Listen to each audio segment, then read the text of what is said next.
There, now I start swinging. There, a lot more timing and racket head speed. Depends. I'm going to give you 3 tips quickly to help you get your timing on your forehand.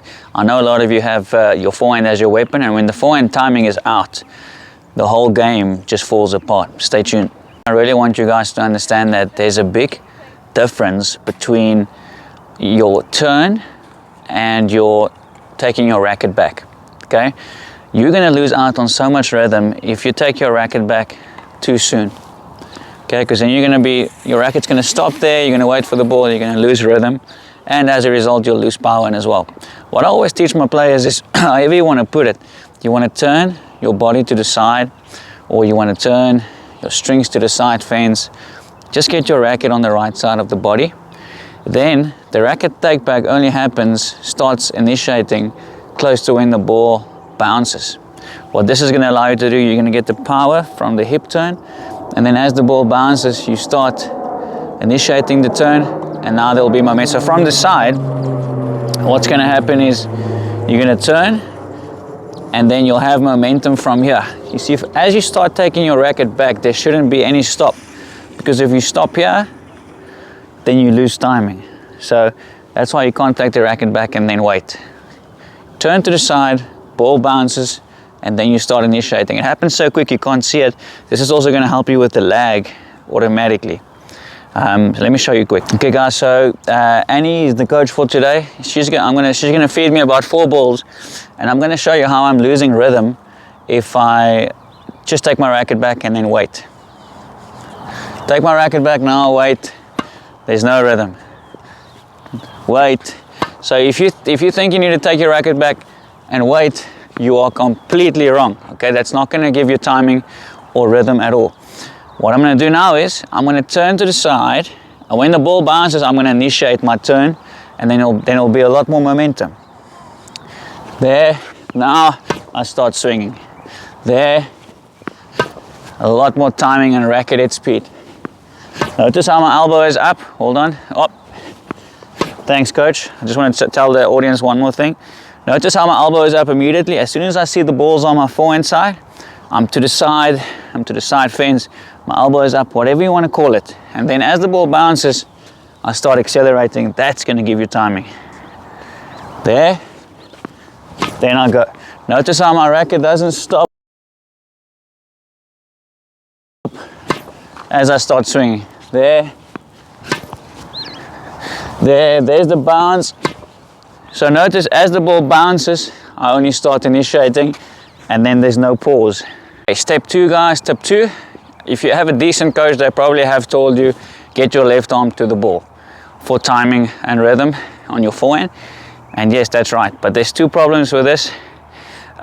Many players, they turn, they release their left arm too soon, and they open like this. There's no timing. A lot of times you're going to end up hitting the ball late like that as well. Or they leave the racket on, the left arm on the racket too long, and what happens is you're also late, and you actually can't use the left arm to get to the ball. So the left arm is there to give you timing, to tell you when to contact the ball. So you want to just take your racket back, and then before the ball bounces, you should actually have your left arm released already.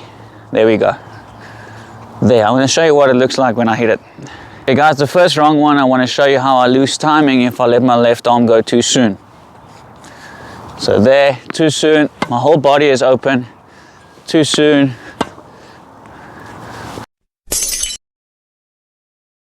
Too soon doesn't work. What it does is it also, a lot of the problems with timing is you don't want to stop in the middle of the swing. So if you do this too soon, again you're stopping and you're waiting. And now this is what happens if you keep it on the racket too long. Keep it. And now at the end I want to do it also no timing. Keep it. That's too late. One more. All right. So if you keep it on the racket too long, number 1, you're going to be late, and also there's no time for you to actually have your left arm to the ball, which will help you with the timing. My recommendation is after the turn, as the ball bounces, your left arm should be at the ball. Let me show you. There, release. There, release, there, release, there, release. A lot of the timing principles, a lot of the initiation needs to happen on the bounce or just before the bounce. As you saw there, just before the ball bounced, I was here, there. That's step number 2. My camera man or woman just told me I'm looking a bit tight, so please excuse me, it's all the clothing. It's very cold out here today. It's not supposed to look that tight, guys. Tip number 3 for you is footwork. When you talk about timing, you cannot leave out the word footwork. And there's 2 things I want you to consider. Number 1 is a bit more tricky because it's going to get you confused, but a good way to always have the right footwork is to do a split step right before they contact the ball. Because when you have a split step every time they contact the ball, it's very easy to react. If that's too much for you to think about, oh, I've got a split step every time they contact, the more natural way is to be light.